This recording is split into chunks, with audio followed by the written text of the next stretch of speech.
আমাদের একসাথে থাকার কথা ছিল মৃত্যু পর্যন্ত, অথচ তুমি হয়ে গেলে ক্লান্ত, আমি হলাম ব্যর্থ। আমাদের দুজনের মাঝে দূরত্ব বাড়লো, তুমি ভুলে গেলে আমায়, আমি মনে রাখলাম তোমায়।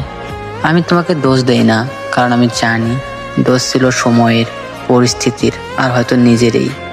সব কিছু ঠিক থাকার পরও কেন যেন সব এলোমেলো হয়ে গেল।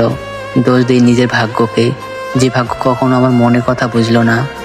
আমি চেয়েছিলাম শান্ত ভালোবাসা আর একটুখানি সুখ, কিন্তু ভাগ্য আমাকে দিল কষ্ট, অভিমান আর একাকিত্ব। আমি চেয়েছিলাম তোমাকে জীবনে অংশ বানাতে, কিন্তু ভাগ্য চাইলো আমাকে একা ফেলে দিতে। তোমার প্রতি কোনো অভিযোগ নেই, কারণ আমি জানি ভালোবাসা জোর করে হয় না।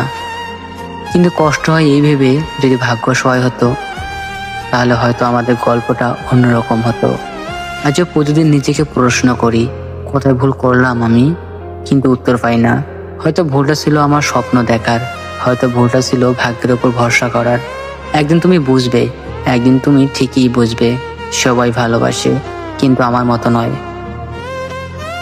তারপর তোমার বুকে এক অজানা কষ্ট আসবে, কারণ তখন তুমি টের পাবে এই স্বার্থপর দুনিয়ায় কেউ একজন ছিল, যে নিঃস্বার্থভাবে শুধু তোমারই ছিল।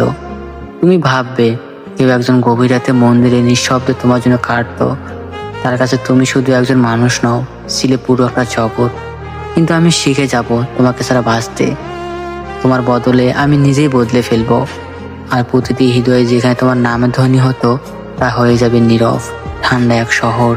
তারপর তুমি পিছনে ডাকতে চাইবে, কিন্তু আমি তখন আর সেই পুরনো জায়গায় থাকবো না, কারণ একবার কেউ মুখ ফিরিয়ে নিলে তারা আর ফিরে তাকায় না। তখন তুমি সব সুখের মাঝখানে শুনতে পাবে, বুঝতে পারবে আমার মতো ভালোবাসার কোথাও নেই।